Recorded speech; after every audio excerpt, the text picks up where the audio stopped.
I'm Stephanie McLean, and I'm here today talking with Luz Gonzalez, the founder and CEO of Convive. Tell us more about Convive.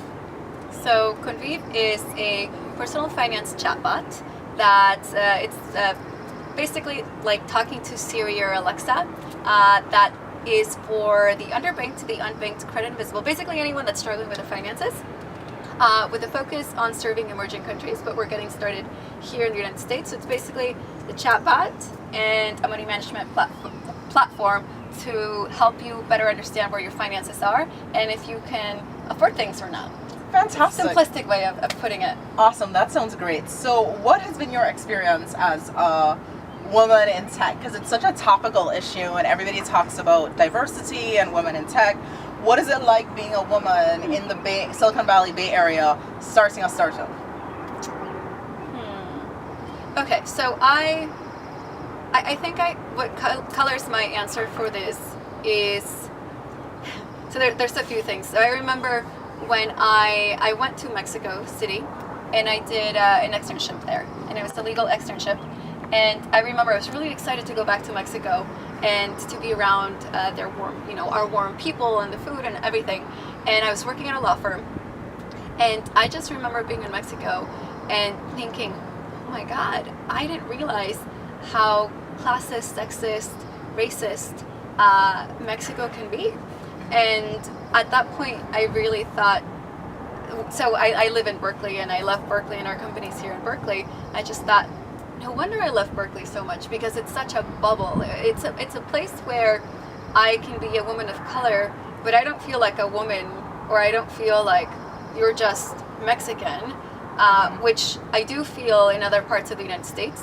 But here in at least Berkeley, I feel like a human being, right? And so it so far has felt very empowering. I think that I take my role as a female founder who's also a person of color really seriously, in that I know that there's little girls out there, and not even just little girls, there's other women like me 2 years ago who are looking to see that they're not alone, that they're not the only one. And oftentimes there's not a lot of female color, people of color founders who are starting companies, especially fintech or just in the tech space at all.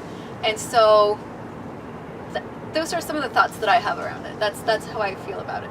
How do you think your experience will change the experience for other women and other Mexican women who are thinking about entering tech? I think when you see someone that looks like you and that has a similar experience to yours doing something, you just think, why not? Right? So I don't know the numbers. I don't remember the year. I don't remember the person's name. But many years ago, for the Olympics, I think, there was this, I think it was like the 4-minute mile. It was just impossible. It wasn't even thinkable. And this one guy, he was like, I'm going to run a 4-minute mile. And he did it. And then as soon as he did it, it wasn't impossible anymore. Right. And then other people started running a 4-minute mile. That's how I see it. Not that like I'm that guy. There's been some other people who are in my life, who are in my network. And so I've seen them work in the space, and I think if they can do it, I can do it, right? And so I just hope we have enough of us, and us being, economically diverse background, it's racially diverse background, the type of impact you want to have, that type of diversity, and having people who see the world like you, who have experienced the world in the way that you have experienced it, being able to think like, yeah, I can do it too. Awesome. The 4-minute mile, I can do that. Why do you think there hasn't been a young female self-made billionaire in the tech space? Oh, because they were waiting for me. I thought they were waiting for me.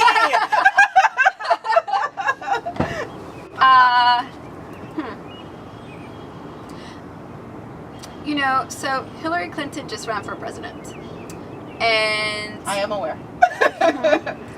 And as I was thinking about everything that happened, I just thought of all the sacrifices she needed to make, and how tough she needed to be, and the allowances, like you and I can now walk into a VC meeting wearing a dress, being feminine, and to be taken seriously. Where I think that generation, they had to be like men. They had to be so tough, and they sacrificed themselves in that way, or like they went through that struggle. And so I don't think there had been enough women, one, either being allowed into the space or working in the space for whatever reason.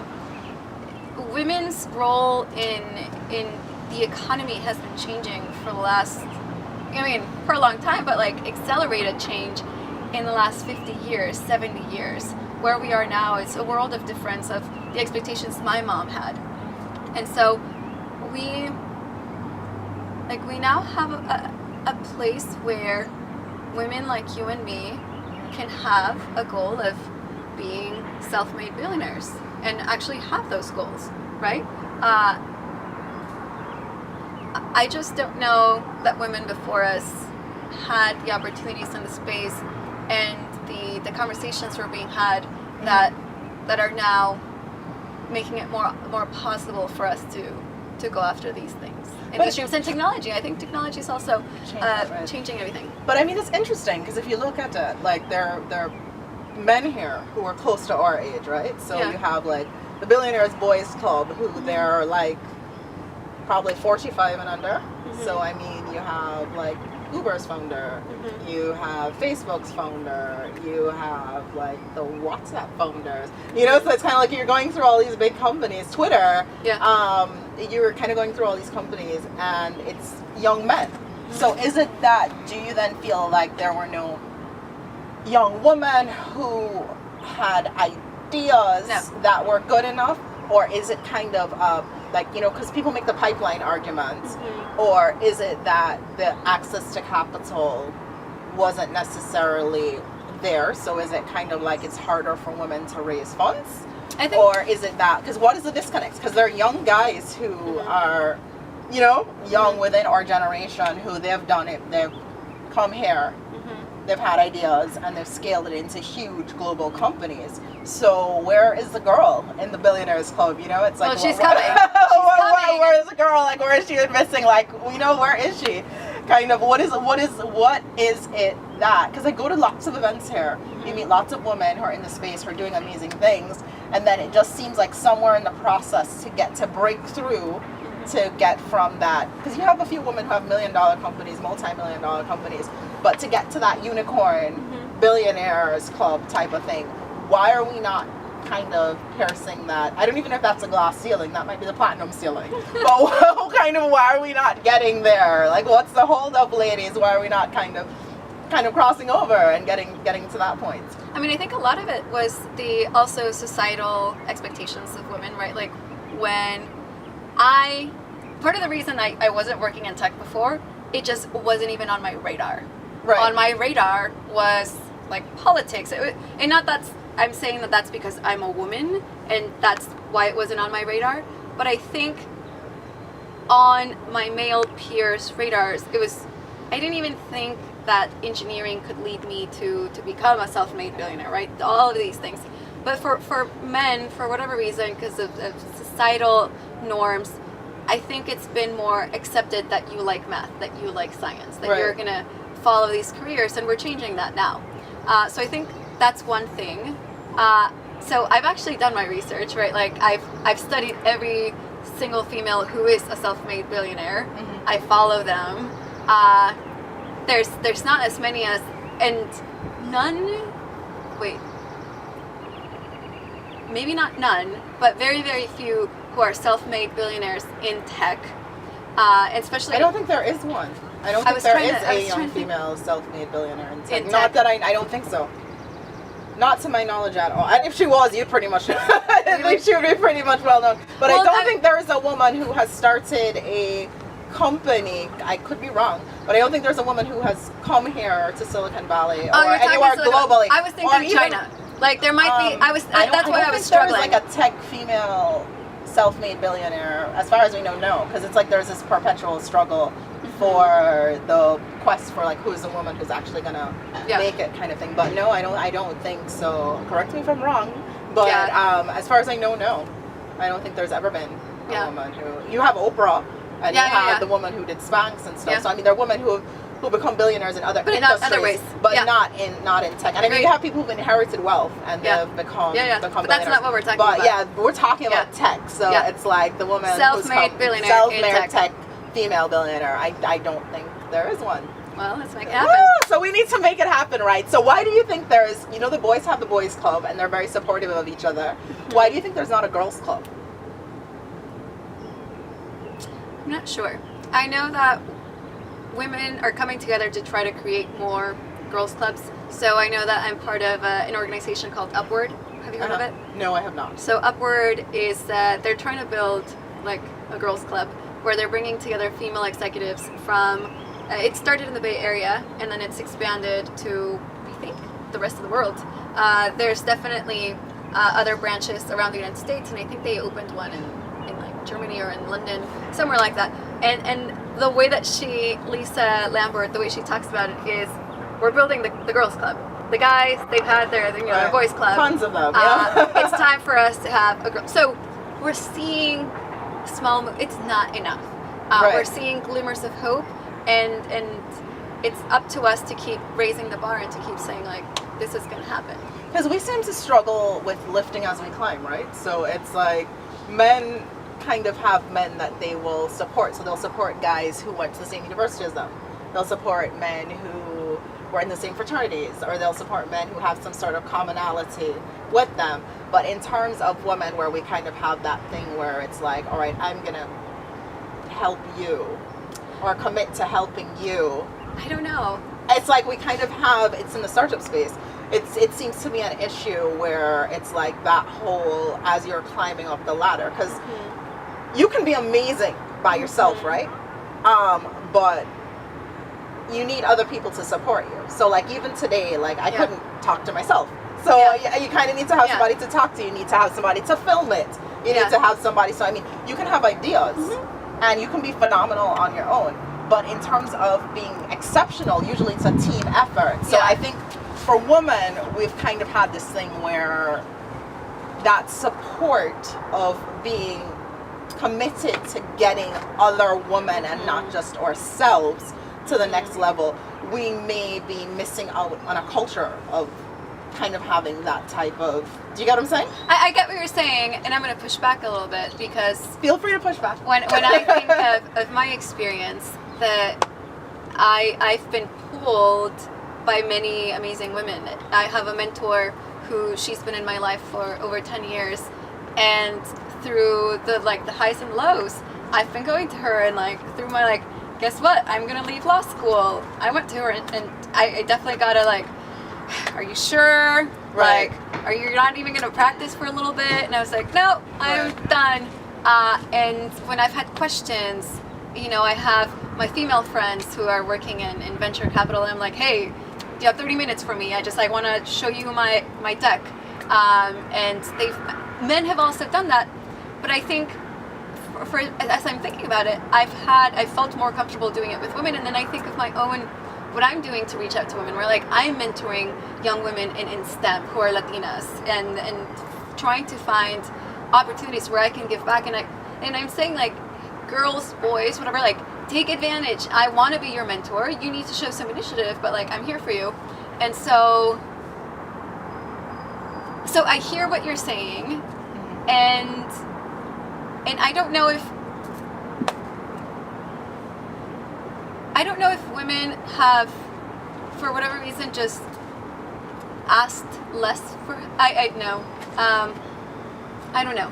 I don't know that I have a good answer for you. And that's fine too, because it's kind of I think a lot of what's happening is that we need to start a dialogue, right? So there definitely is a problem. There's an absence of that is a problem. Women in the C-suite, I'm sorry. There's an absence of women in the real decision-making positions. In global politics, if you look at it, most of the world leaders are men. If you look at it in terms of controlling finances, so in terms of banks, venture capital, private equity, controlled primarily by men. So I mean, in terms of the seats to have change-making decisions, I think that we have an absence at the table there. Absolutely. And that might be reflective in the companies that we're seeing. Yeah. So you might have had women who have had better ideas than Uber and Facebook and Twitter, but it may just have been that she didn't know how to take her idea to the level of being a household name because she didn't have access to capital. Because most of the people don't understand. I mean, it's an interesting system because in terms of understanding venture capital and financing and stuff, it's usually something that comes with access to education. Yeah. And a lot of what you find is that you have a lot of guys who went to top tier Ivy League schools. They have come from families with resources and they kind of understand the system and they come here and they make the system work for them. So, I mean, if you're coming from a background where you don't have as much access to education, I don't even know if most people know what, like, the average person on the street knows what a venture capitalist is. Yeah. You know, so or like seed funding or Series E, because when you're here, you're so caught in the process and the whole system that you kind of assume that it's a dialogue everybody's having, and it's something where I think perhaps it's something that's not as commonplace. And is that something where we? I totally think it's not as commonplace. Right. I mean, when I think back to my world growing up in Gilroy, or even my time before making the switch, none of this was on my radar. Right. Like I wasn't exposed to much, even though it was like right here. I think back and I'm like, how did I miss it? Right, because it's kind of like that exposure and that access to opportunity and that awareness. So I think that's the biggest thing. I think the exposure to women and young girls of this is what you could do, and yes, you belong. And so what I like to say, especially to women who are women of color, women who have immigrant experiences, whatever it is, I say, we need you. We need your ideas. We need your genius. We need your lived experiences, because it's because of that background. It's because of your unique lived experience that we're going to make better products. We're going to reach more people. That our company can make more profit. If we only serve people who we've served for the last 100 years, whatever it might be. It's cool. Yeah, there's the market, but it's not that interesting. It's not that innovative.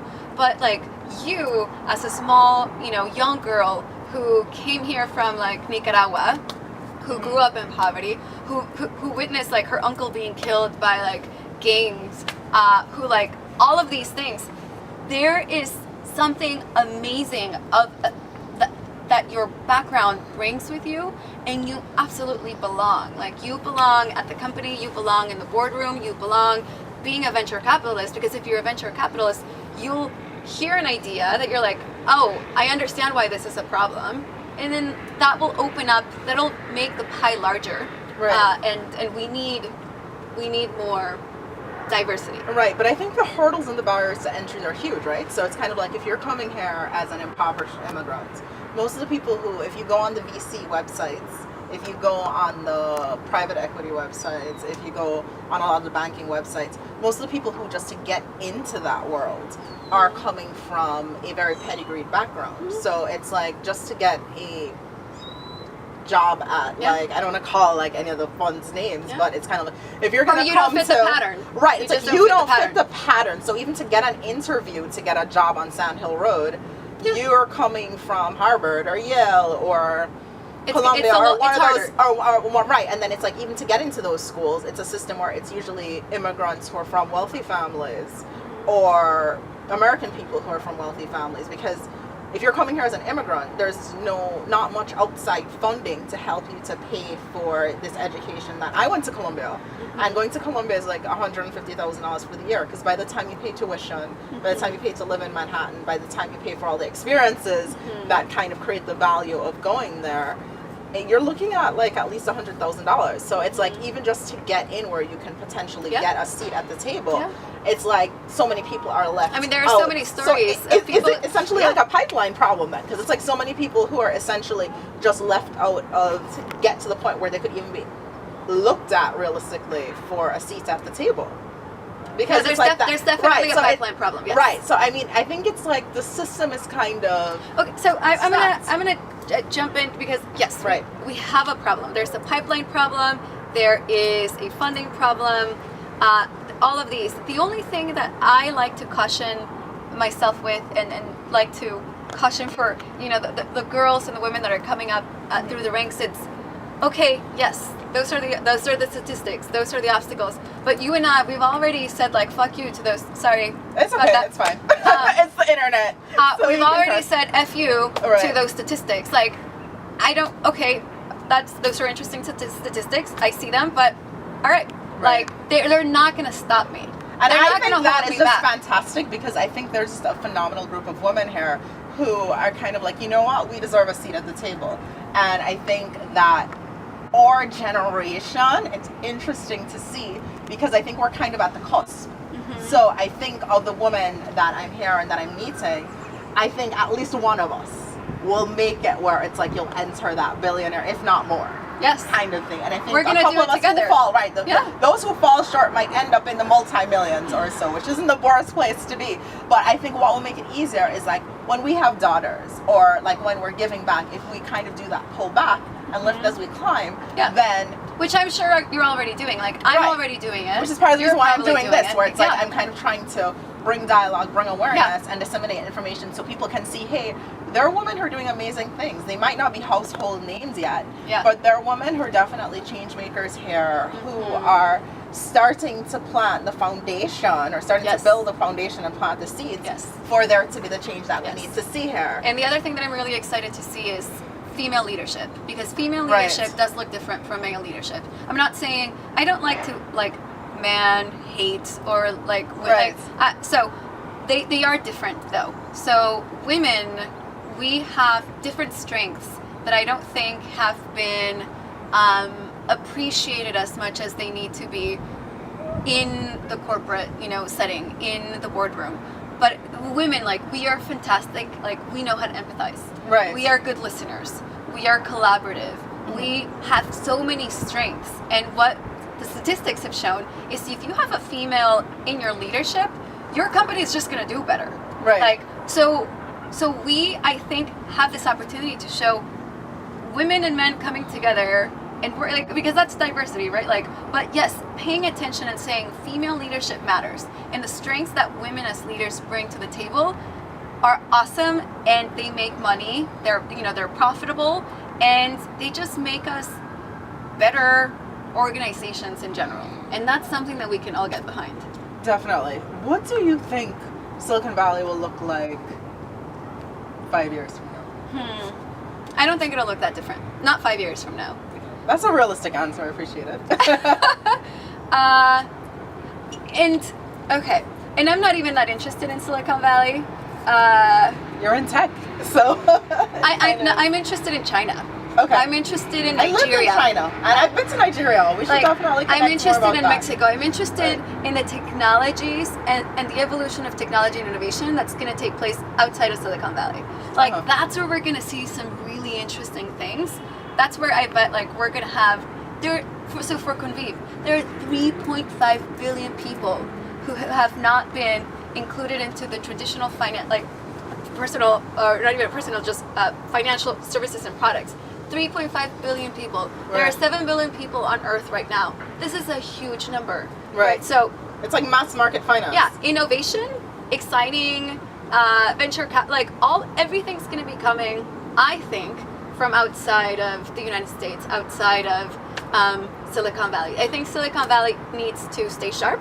I think they need to look globally. They need to learn from what's happening around the world, and they need to take into consideration that diversity is strength, and that diversity will give them access to markets that they just haven't had access to, and don't have the pattern recognition to know that that's a really good idea. I think that's a fantastic, actually, perspective to take. I lived in China when I was an undergrad, and I've been to Nigeria. This fabric was actually sourced from markets and was designed. It's beautiful, by the way. Thank you. I tried to do, because I have a clothing label, and I tried to get sustainable fabrics, or I tried to get fabrics that support female sellers or female designers, and kind of give back in that way, where it's like it tells an interesting story. And I think there's tons of interesting things happening in Nigeria and in Africa as well. There's like a huge market there that people aren't necessarily looking as hard as they should be in the Western world. And I think those billionaires, sure, we might have some more billionaires in Silicon Valley, but we're going to find some really interesting, innovative billionaires coming from, you know, a tiny middle of nowhere town in Mexico, or a tiny little, you know, town in China or Brazil. And I'm really interested to hear their ideas, and I'm really interested to see what magic they bring to the table. Awesome. Well, I'm really interested to kind of learn more about your story and to hear more about your company, and I'm expecting great things from you. Yes, absolutely. Awesome. Thank you so much. Be on the lookout. Thank you.